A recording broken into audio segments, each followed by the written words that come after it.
that's new. Yeah. Wow. Now Zoom tells you when you hit the record button. Good That to know. Yeah. Yeah. I guess people sneaking in those hidden recordings and catching people. You remember that? Did you see that clip the other day about the guy in court who went in and his screen name on Zoom was like butt effer 3000, and the judge is like, "All right, let's let this clown in to explain himself."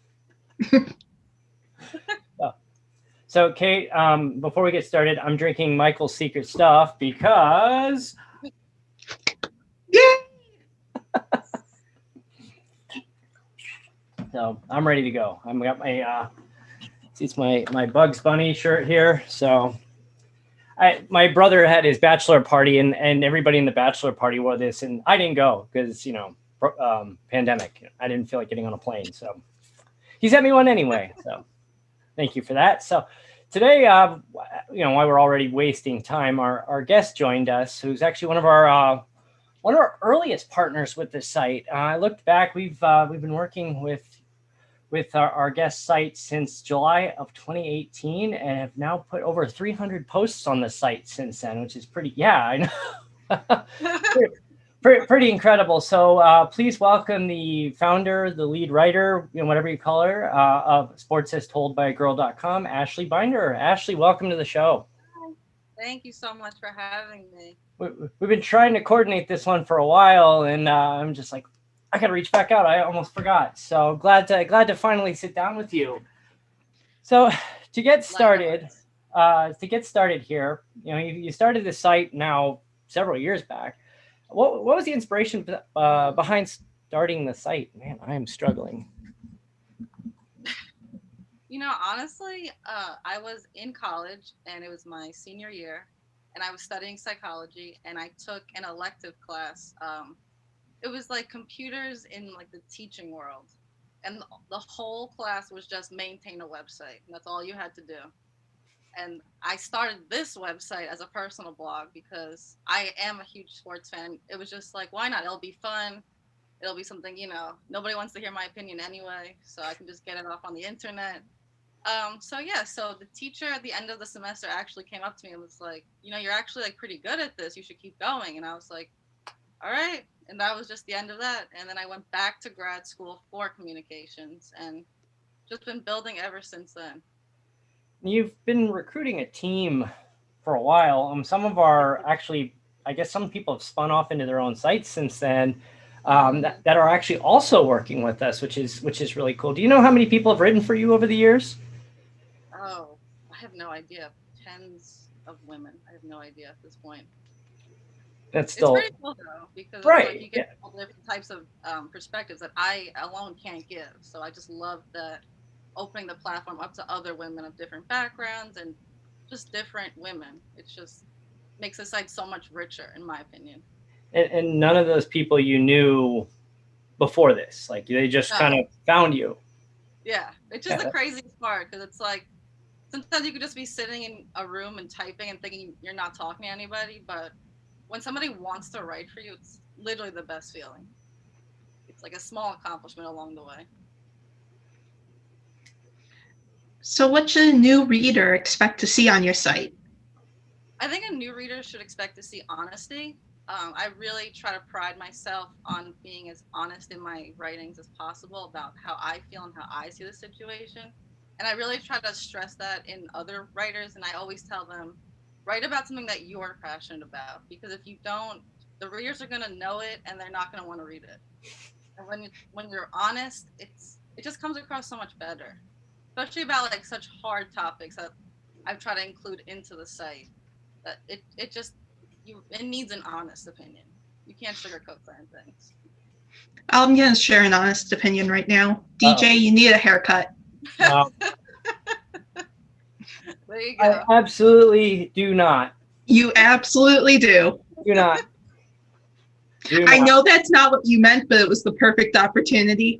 It was a good one. I will not be getting my haircut for the rest of the year. I almost had this thing going, and then I was tricked and lost my hair.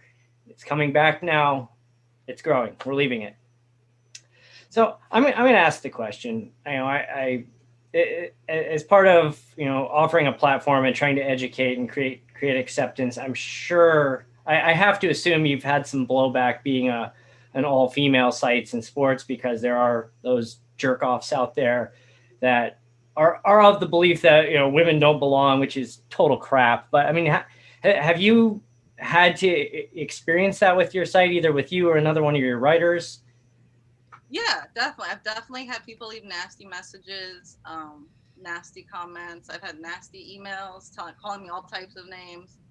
And it doesn't bother me, because you went out of your way to write this to me. Like, I obviously did something.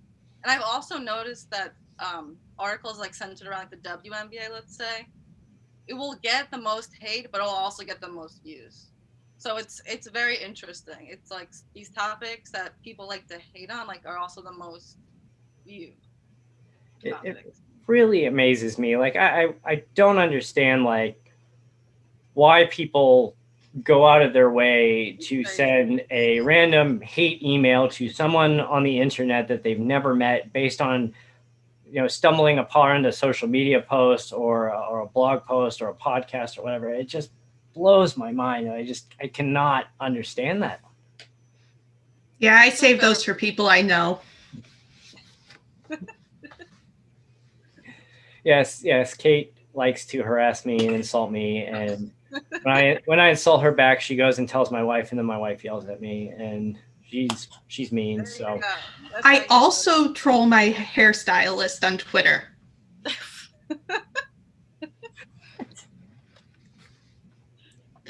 You just confess. She's being honest. That's what this is about. Maybe she can cut my hair. I was kind of hoping for like a mohawk look when I do get the haircut, and go straight up and glue it, maybe dye it red or something cool like that. Next time you're in Chicago, I'll hook you up with her. Awesome. So that's what we'll do. We'll do the mohawk. I might lose my job over it, but hey, might be worth it. So bringing this back on topic, what's a piece of advice you would give to a rookie blogger? Don't give up. There's so many moments, I still have them, that you want to give up and you just never want to look at it again, but you have to stay the course. It's worth it. Your voice needs to be heard.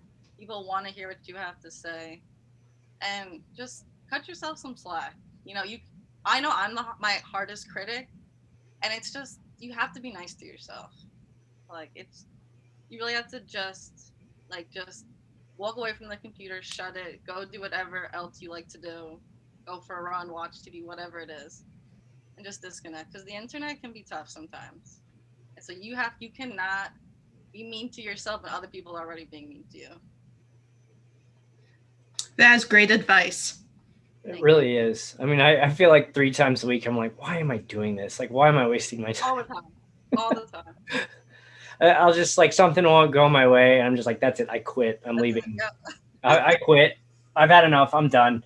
I kind of had one of those moments yesterday, so it's I'm doing okay today. But yeah, it's tough. It's really tough to power through that. And especially, like, if you got someone targeting or coming after you, it just makes it's like, why am I wasting my time? But I like to think there are more good than bad people out there, and the people that are putting the same amount of effort or more effort into you aren't going to waste their time coming after you and criticizing you. So I think that's probably a good stance to live by. Whether it's true or not, I don't know, but ignorance is bliss. We'll leave it at that. So, Kate, you want to take the next one? So where can our listeners find you? So the name of the site is sportsistoldbyagirl.com. On Instagram, it's @sportsistoldbyagirl. At Twitter, it's @sportsistold. On Facebook, it's @sportsistoldbyagirl. And on Pinterest, I think it's also sportsistoldbyagirl. I think that's right. I'm going to go into it again. Pinterest is such an underrated source of traffic. So underrated. So underrated. And And one of the things that they snuck in not that long ago, we'll talk more off air. I think this might actually be able to help you some. You can actually use your blog's feed as long as you own the website. So you can't do it with like a podcast, but if you own the website, your blog, that you can prove it to them following the steps. You can actually take the feed it into Pinterest, and as you release a post, it will make a pin and put it into your Pinterest for you. Oh, wow. Yeah. they snuck that in a while ago. I don't know how long ago, but I just happened to stumble upon it because they're kind of cracking down on using automated tools to write to Pinterest. So I've been looking for other ways around doing that, and I'm just like, wait a minute, I don't have to build something; it's already here for me that they're doing. So the only catch is it's a little bit delayed, and depending on how many posts you put out, they may space it out on you to try to like make it that you don't spam your pin board. But it's good because like, if you're putting out a post a day or a couple posts a week, it's on Pinterest, and you Google images, so many of those first page of images comes from Pinterest. Like I think probably 20% of our traffic, our social media traffic, comes from Pinterest alone. But it's good stuff. So there's your tip of the day, Pinterest. It's more than just for women sharing recipes. Yeah. It really is. So speaking of social media, where can we find us? So we can find us. Oh, before Ashleigh, thank you again for being on the show. Kate, you're going to make me wrap up without thanking the guest. Oh, I thought you did that after. No, of course not. Where are your manners? I left them outside. Buried in that mound of snow in your parking lot? That's gone. Thank you very much. It'll be back soon. Just remember, it'll be back soon. So again, Ashleigh, the site is sportsastoldbyagirl.com. Thank you for being with us today. Thank you for having me. And I apologize for Kate's rudeness.